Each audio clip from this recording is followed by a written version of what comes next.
Si sta ancora discutendo dei danni che il granchio blu ha fatto la scorsa stagione, nel Polesano in particolar modo, mettendo in ginocchio tantissime aziende, tra quelle attive nella venericoltura, che il granchio blu si sta già riaffacciando nelle vite dei pescatori di laguna. Lo scorso anno la laguna veneta non è stata toccata dal problema come altre aree poste più a sud, ha subito danni ma non nella stessa forma devastante. Alcuni pescatori di laguna, i cogolanti, hanno affermato di aver avuto un buon riscontro dalla vendita del granchio blu in un periodo in cui solitamente non avevano abbastanza lavoro. Le due facce della medaglia. Sono stati proprio i cogolanti ad accorgersi che la presenza dei granchi blu nella laguna veneta non è andata scemando durante l'inverno, cosa di cui ci si era un po' illusi.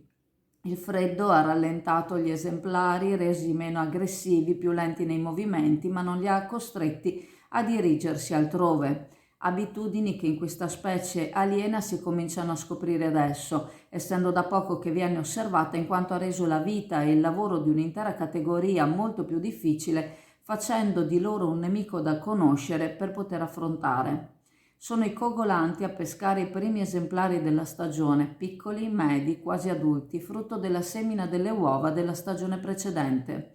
Parlavamo giusto ieri con un pescatore di Veraci che diceva che lo scorso anno alcune aree sono state quasi miracolate, facendo un confronto della presenza del granchio blu nelle aree più a sud di Albarella e quelle più a nord. Ma continuava: adesso si arriva alla prova del 9, questa primavera avremo idea di quanta invasione ci sarà. Certo è che gli appezzamenti dovranno essere protetti, continuamente monitorati per impedire al granchio di proliferare, puliti dalle alghe e dagli animali morti di cui il granchio necrofago si ciba.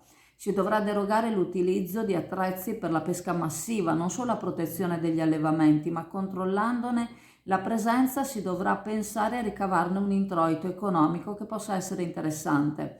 L'industria alimentare è in grado di assorbirlo spingendo a produzioni anche per i mercati esteri. E qua la sinergia tra cogolanti e pescatori di Veraci, che si era auspicata lo scorso anno, potrebbe essere messa in atto.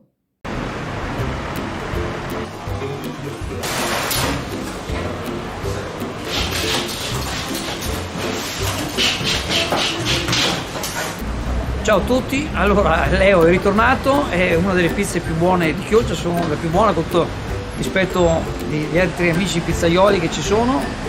E niente, ogni tanto un po' di pizza fa bene, si mangia dolcissima, si scioglie in bocca.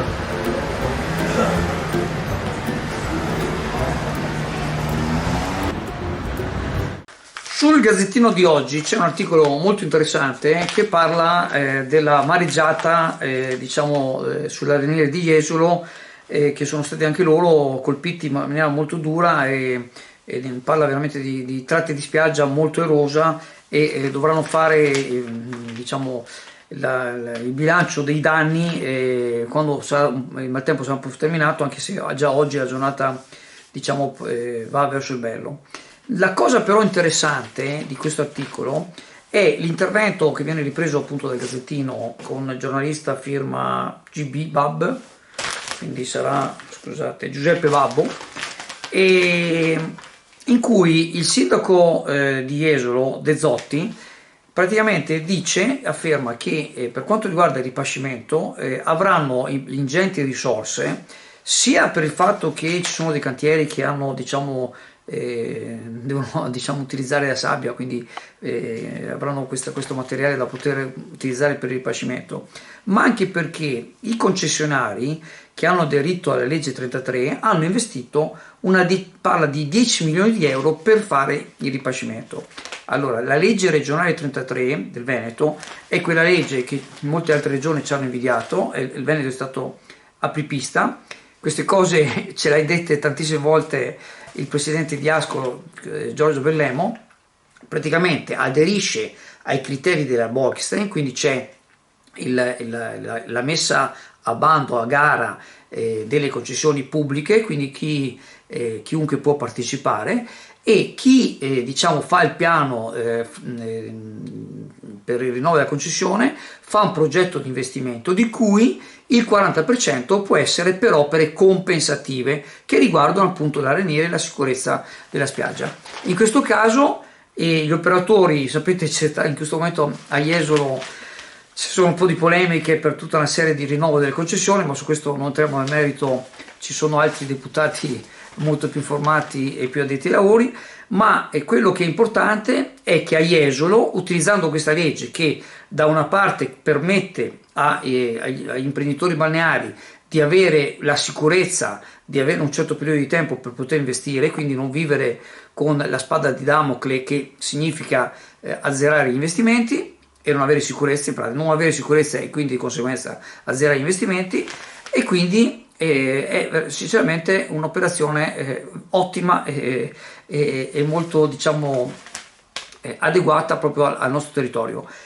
A Chioggia questa cosa ancora non c'è, e quindi io sospetto che gli uffici ci stiano già lavorando, perché, ripeto, mutuando quello che ha detto tante volte Giorgio Bellemo, ci sono, oltre ad esserci stabilimenti che hanno appena investito, quindi non è che possono investire ancora più di tanto, ma ci sono anche realtà piccole, il piccolo chiosco, come fa a fare un investimento? Quindi partecipando a un'operazione come questa ci sarebbero due piccioni con una fava, e quindi la possibilità di avere le risorse per fare gli investimenti adeguati per la salvaguardia dell'arenile, che non è solo un interesse, diciamo, degli operatori balneari, ma di tutta la comunità. Ricordiamo per esempio Isola Verde, diciamo tante volte che lì la linea delle dune, dopo la linea delle dune ci sono 2 metri di discesa verso Calino, quindi se per caso un giorno il mare dovesse entrare, fino alla Romea sarebbe tutto allagato. Questo potrebbe essere una cosa molto importante da fare anche per il nostro territorio, e speriamo che l'amministrazione comunale ci pensi in maniera anche molto veloce. Le 1001 notte di Elisa cambia l'esposizione e nell'occasione svuota tutto. Tutti gli articoli esposti, letti, materassi, guanciali e poltrone relax che trovi esposti in negozio, li trovi a prezzi da favola. Le 1001 notte di Elisa, riposi bene e risparmi. Viale Mediterraneo, Sottomarina di Chioggia, Venezia. Il progetto Oculus, attivo dal 2011, prevede azioni di sgombero di accampamenti e persone problematiche che abusivamente si insediano in aree ed edifici abbandonati, ricorda l'assessore alla sicurezza del Comune di Venezia Elisabetta Pesce. In quest'ambito si è inserito il controllo di alcune aree del Lido che saranno tenute in osservazione per evitare la formazione di insediamenti non autorizzati. 3 sono gli interventi di sgombero e messa in sicurezza al Lido di Venezia a cui ha dato il via la polizia locale giovedì 22 febbraio. Le operazioni sono state condotte dal Servizio Sicurezza Urbana e dal Servizio Sezioni Territoriali e avevano lo scopo di verificare lo stato di frequentazione di 3 specifici siti abbandonati, segnalati per la presenza di persone senza dimora: l'ex ospedale al mare, l'ex colonia Padova agli Alberoni e l'ex colonia Impdad. Sono state controllate permettendo di verificare la presenza di rifiuti e di 2 giacigli ancora in uso nell'ultima struttura citata. Le 3 ispezioni hanno quindi escluso la presenza di un gruppo stabile di persone senza dimora e hanno verificato lo stato complessivo e di sicurezza della zona. I 3 luoghi sono stati inseriti nel programma di riqualificazione Oculus.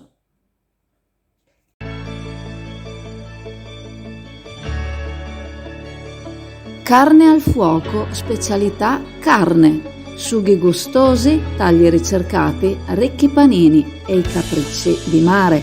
Dal lunedì al venerdì puoi scegliere anche l'ottimo menù carne al fuoco, diverso ogni giorno. Il tutto servito o take away. Carne al fuoco in Viale Umbria a Sottomarina. Il Consiglio di Stato ha rispinto i cartelli dei prezzi medi dei carburanti. La sentenza del Consiglio di Stato ha confermato l'opposizione dei distributori riguardo ai cartelli dei prezzi medi dei carburanti, portando a cambiamenti significativi nelle regole del rifornimento.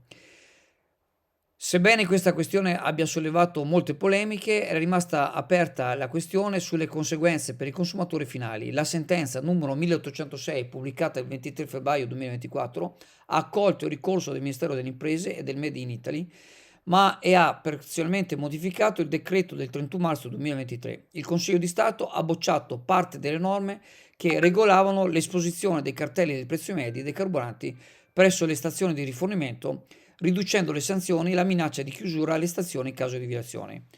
che sia la fine di una follia, perché era una follia pura questa dei prezzi medi, in quanto innanzitutto c'era la possibilità comunque di verificare i prezzi dei vari distributori, sia diciamo con sito del governo e sia con apposite app, ma poi la questione creava solo confusione e diffidenza verso i gestori dei distributori del carburante, che spesso venivano oggetto di critiche da parte dei consumatori che non riuscivano a capire qual era il prezzo tra prezzo medio, prezzo del rifornimento self-serve e il prezzo del rifornimento servito. È strano che una direttiva del genere sia venuta da un governo di centrodestra che a parole dice che è favorevole alle imprese.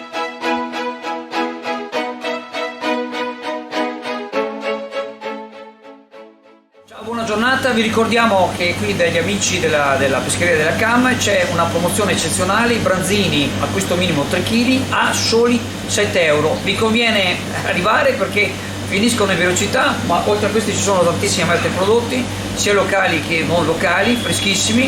Vi ricordiamo sempre che c'è la possibilità di parcheggiare in maniera molto comoda e quindi non mancate, vi aspettiamo qui alla pescheria della CAM all'isola di Salone. Azzurra ed alla fine gli Stati Uniti sono tornati 2 notti fa sulla Luna, dopo oltre mezzo secolo. Ci sono tornati con un'azienda privata, Intuitive Machines, con la benedizione della NASA.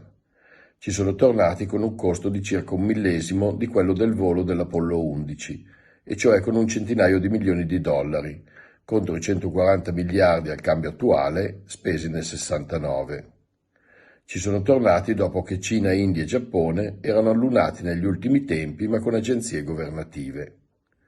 Lo scopo è quello di gettare le basi per far restare l'uomo in una stazione permanente al Polo Sud, dove si ipotizza ci siano grandi riserve di acqua, utili anche per creare una sorta di bunker per difendersi dalle tempeste di radiazione nucleare che rendono lo spazio e i corpi celesti, privi delle difese della Terra, inabitabili per gli esseri viventi.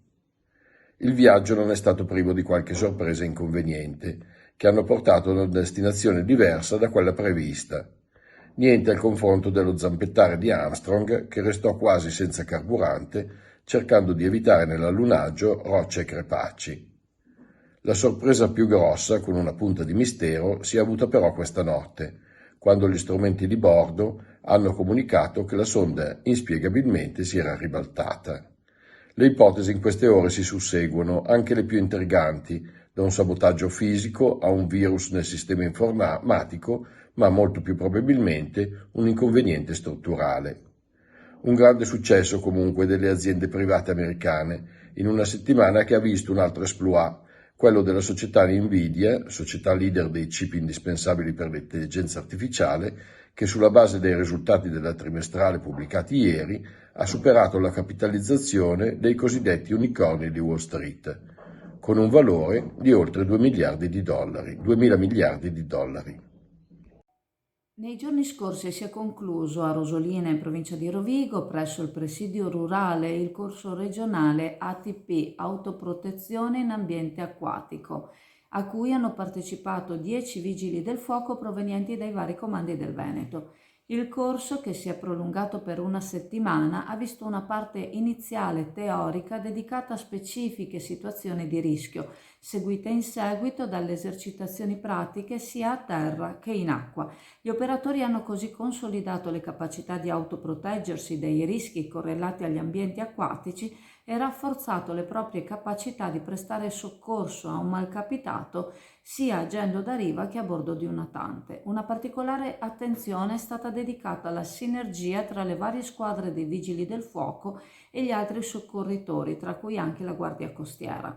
La sede di Rosolina era già stata utilizzata negli anni scorsi come presidio stagionale dei vigili del fuoco, in modo da essere più presenti e puntuali nel territorio, e in questo contesto è stata utilizzata per la prima volta per scopi didattici, dopo la sua acquisizione da parte del Corpo. Ha rivelato quindi la sua importanza come presidio strategico in ambito regionale.